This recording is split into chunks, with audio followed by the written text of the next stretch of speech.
Bonjour à tous, je suis Marina et je vous emmène avec moi durant quelques instants en balade holistique, c'est-à-dire que nous sommes dans l'espace de nos capacités extrasensorielles, de nos compréhensions et prises de conscience sur notre existence et notamment sur la présence que nous apportons sur Terre.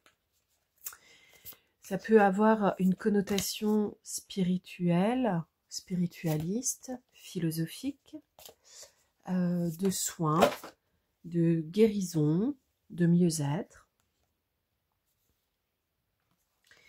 Et alors que je suis en train de battre les cartes pour en extraire quelques-unes, au hasard, entre guillemets, il y a un paquet qui est tombé à terre. Alors, il y a une part d'enseignement généraliste sur la pratique elle-même, dans ce que je produis par vidéo, et une part de guidance pour son propre développement en tant qu'individu. C'est à vous de choisir entre telle et telle phrase ce qui vous conviendra le mieux. Quand on se propose de capter un message, d'être le transmetteur, et que l'on est avec un oracle, un tarot, des cartes, peu importe,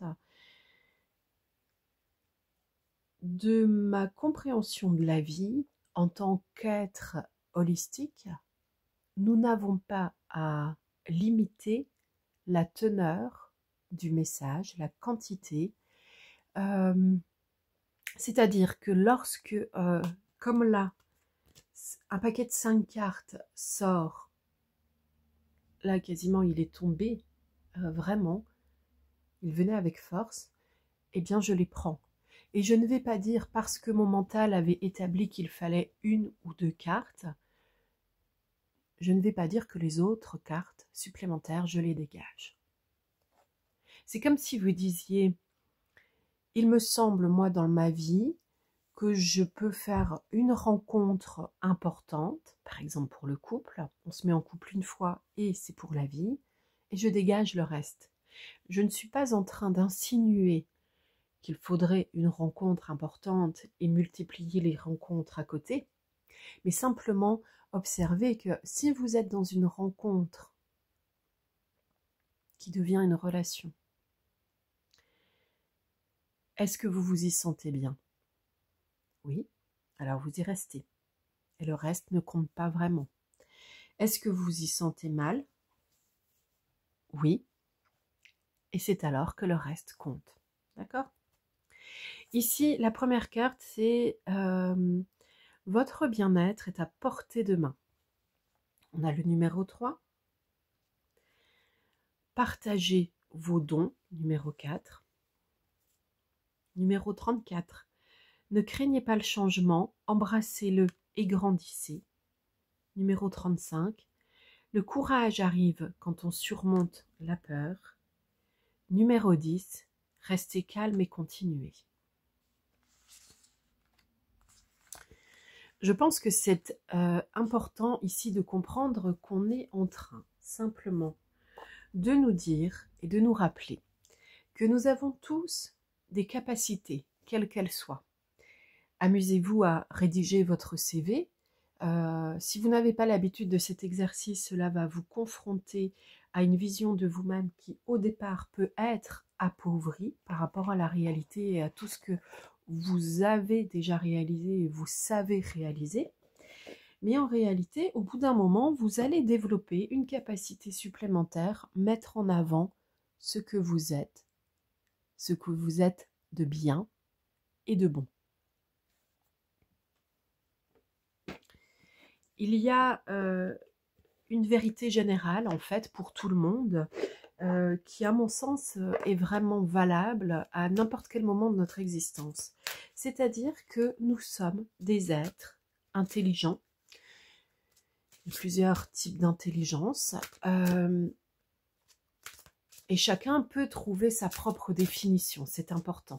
Ici, donc, de manière générale, on est en train de vous encourager à continuer sur votre chemin de façon calme et posée. mais continuez en étant encore plus vous-même. Je ne sais pas quelle était votre question de départ, mais très probablement que si vous arrivez sur ce type de vidéo, je suis moi-même parfois en train de consulter des vidéos un peu de ce type, c'est parce qu'on a une question qui est un peu lancinante en nous-mêmes et on aimerait avoir plus de certitude qu'on va sur ce type de vidéo. Donc votre question de départ, je ne la connais pas.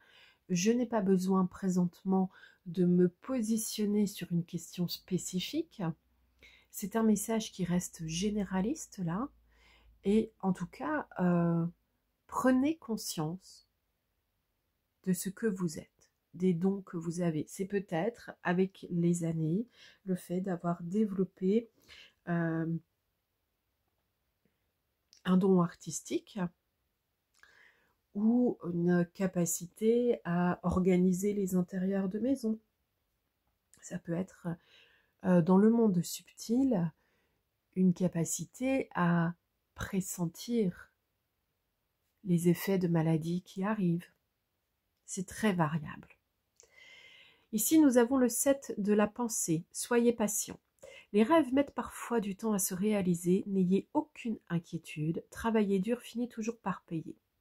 Tenez-vous prêt, car les choses peuvent bouger tout d'un coup. Faites une pause et réfléchissez à l'avenir. Eh bien, ici, si cela vous pose dans une situation d'inquiétude et d'anxiété que de réfléchir à votre avenir, à la situation présente, on est en train de vous dire simplement tout va bien, tout est ok, tout va déjà bien. Reconnectez-vous maintenant à votre respiration. Placez votre conscience dans l'espace sacré de votre cœur. Tout va bien. Aide de la prospérité. Vous avez tant à faire qu'il faut absolument que vous vous organisiez. Après avoir défini un plan d'action, retroussez vos manches et mettez-vous au travail. Vos anges gardiens sont à proximité, prêts à vous aider. Cette lame représente une personne, vous peut-être, une personne chère, gentille, loyale, au grand cœur, vive d'esprit et d'une infinie patience. D'une part, ici, un message important qui peut faire beaucoup de bien, c'est le fait de se savoir accompagné, entouré. D'autre part, on revient de nouveau vers soi et on s'observe comme une personne étant loyale. Alors attention, je dirais quand même à qui et à quoi nous donnons notre loyauté. Une personne qui toute sa vie d'adulte a été par exemple dans du sadomaso. C'est sa conviction. Elle pense que cela lui fait du bien. Elle est loyale envers sa conviction. Une personne qui est raciste, c'est le même principe. Elle est loyale envers ses propres convictions. Et peut-être même derrière envers certaines personnes qui ont représenté ses convictions dans sa plus petite enfance et qui ont été des référents. Ici, ce serait bien d'observer nos convictions, qui sont aussi des pensées limitantes parfois. Ce dont nous sommes sûrs est parfois la pire des choses pour nous. Et c'est à ce moment-là que l'on peut peut-être prendre un temps de pause, s'observer et se demander, de la même façon que l'on produit un CV, eh bien produisez un CV de vos croyances limitantes. Alors si vous vous dites croyances limitantes, vous ne les trouverez pas toutes. Elles vont se dissimuler, elles vont se cacher, ce sont des coquilles. Et si vous vous disiez, je vais faire la liste de ce dont je suis sûre. Une pensée limitante, c'est une pensée persistante dans le temps, qui a valeur de vérité générale. Elle se limite à un type de perception et de contexte, c'est vrai. Elle peut vous limiter pendant un temps dans votre expansion individuelle, mais elle est là aussi pour montrer que vous aviez besoin de rails pour avancer de façon sécurisée, de barrières pour ne pas être trop approché par d'autres expériences et ainsi de suite. Donc c'est bon et c'est pas bon. J'ai 2 autres cartes qui arrivent.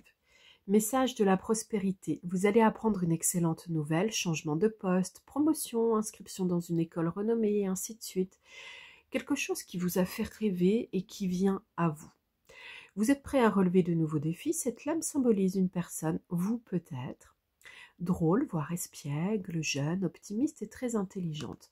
Quand on dit jeune, ça peut être en fait avec une façon de penser la vie et les choses qui reste mobile, donc évolutive.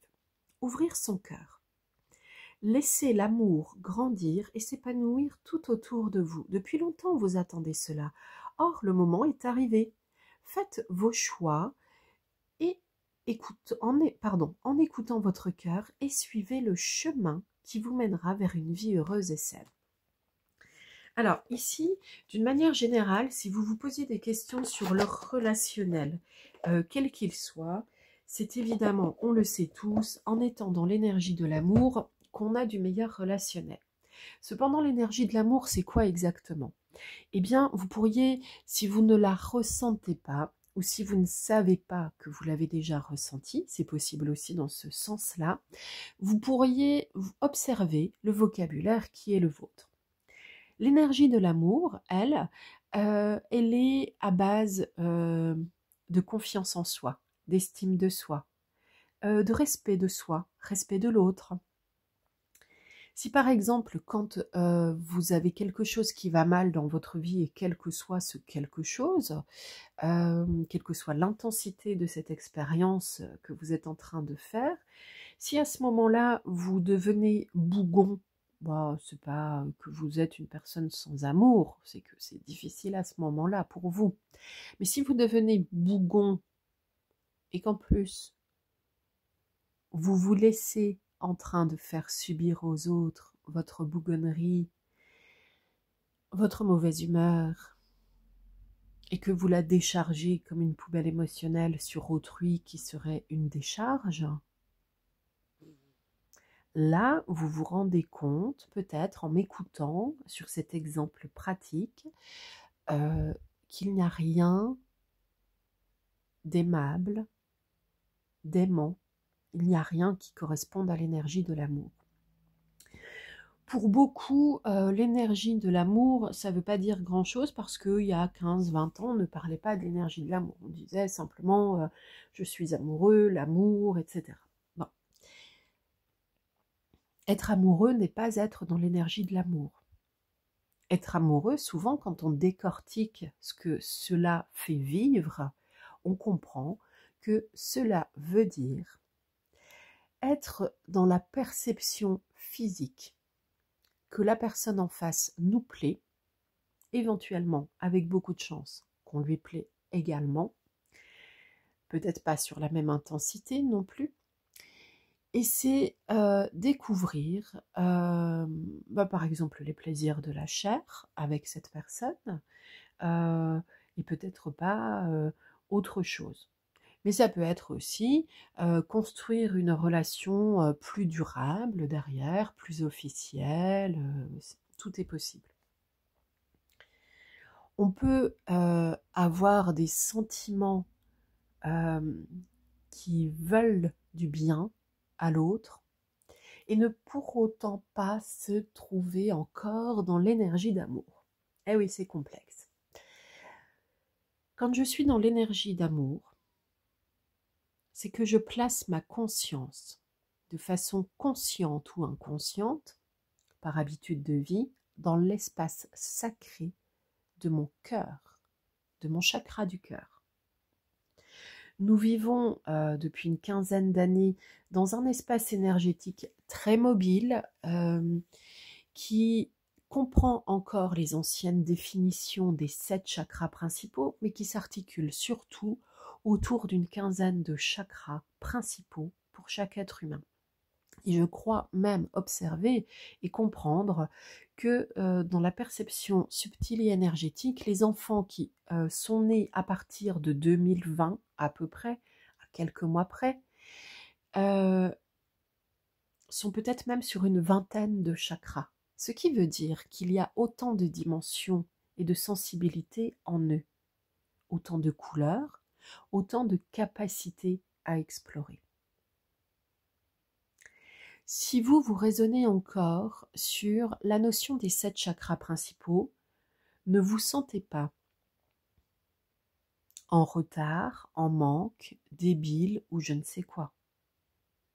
Dites-vous que vous êtes en train de terminer le chemin des 7 chakras principaux, et puisque vous venez de recevoir l'information qu'il y a d'autres chakras principaux, c'est que cela va bientôt commencer. Ils sont déjà en cours d'éveil en vous, et vous pourriez, quand vous allez démarrer l'absorption d'informations sur ces chakras supplémentaires, vous dire « Ah mais c'était ça que j'étais en train de vivre ». Donc vous voyez, il n'y a pas de retard. Sur l'échelle du temps, c'est en avant, en arrière. Et maintenant, tout est mélangé. Sauf que dans notre tête, pour gagner en clarté avec nos pensées, nous le diffusons différemment. Ici, donc, on vous invite à ouvrir votre cœur, à prendre en considération le fait que vous êtes un être capable de bien plus que ce que vous croyez et ce que l'on vous a fait croire de vous-même. Vous avez la prospérité qui vient par 2 fois vous parler, la pensée, et puis on va dire l'espace énergétique galactique qui vous rappelle votre identité holistique. Donc c'est-à-dire que certes vous avez un mental qui était un peu en berne et qui a décidé d'aller choisir une vidéo d'aide et d'entraide sur YouTube. Eh bien, remerciez ce mental. Parce que parfois, quand il est en berne et qu'il bloque, c'est lui aussi qui nous amène à rechercher de l'aide et c'est ça qui nous fait avancer. Le mental, ce n'est pas uniquement ce qui pèse lourd et nous empêche d'être en pleine conscience. Pour ma part, ce sont des exercices de pleine conscience, de mindfulness, depuis des années, qui ont été une réponse adéquate pour moi, ainsi que la connaissance et la pratique de la communication non violente et d'autres techniques qui finalement, groupées les unes aux autres, ne m'ont révélé qu'une chose, la linguistique du cœur. La linguistique du cœur, c'est ma méthode d'approche pour modifier les espaces douloureux en crise. Je le fais parfois de façon non consciente, tout à fait naturelle, et parfois de façon un peu plus posée et consciente, dans une posture neutre pour accompagner les gens.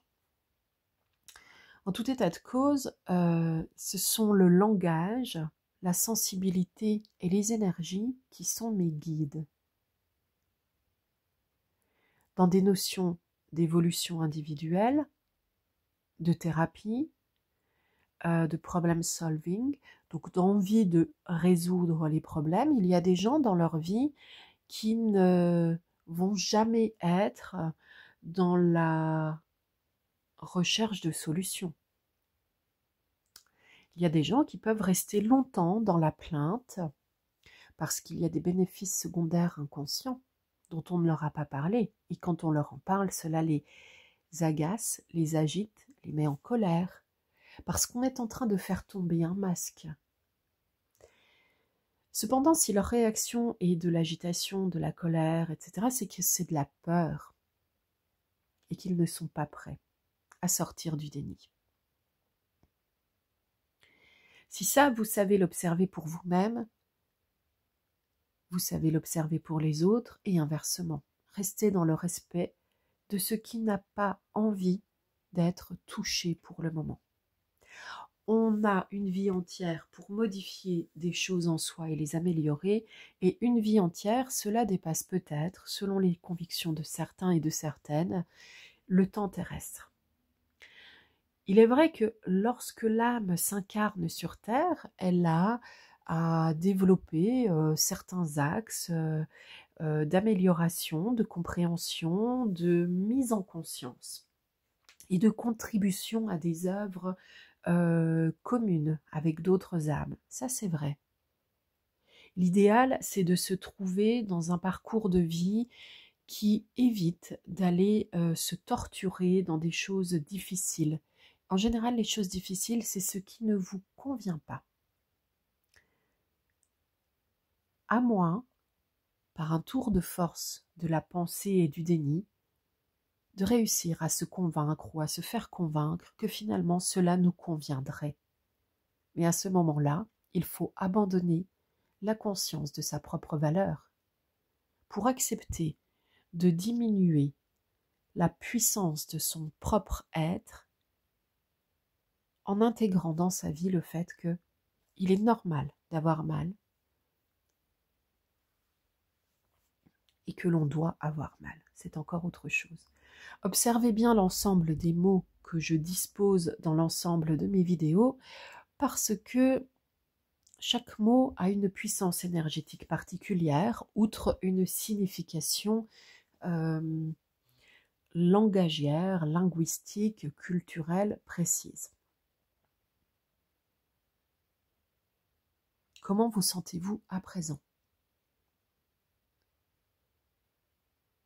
Avez-vous la sensation que ce soit plus clair dans votre cœur, dans votre pensée?